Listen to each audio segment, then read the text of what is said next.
ஒன்றிதான் செஞ்சிருக்கேன்.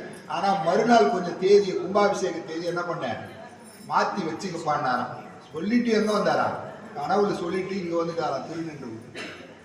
அப்ப பதறி அடிச்சு எழுந்த ராஜா எங்க வந்தான் நாளை கும்பாபிஷேகத்தை நிறுத்திட்டு இந்த ஊருக்கு அவனுடைய அமைச்சர் பெருமக்கள் பரிவர்த்தனை எல்லாத்தையும் ஓடி வரான்.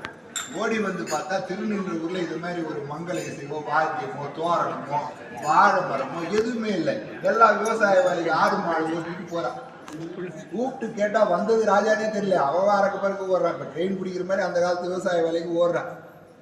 அப்போ ஓடும்போது ஒருத்தர் மட்டும் சொல்றாரு, ரொம்ப நாளா ஒருத்தர் என்ன பண்ணாரு இல்ல கோயில் கட்டணும் புலம்பு இருந்தாரு. அவர் ஏதோ சித்தபுரம் பிடிச்ச மாதிரி எங்க உட்காந்துருக்காரு அது இழுப்பு மரத்தை உட்காந்துட்டு இருக்காரு.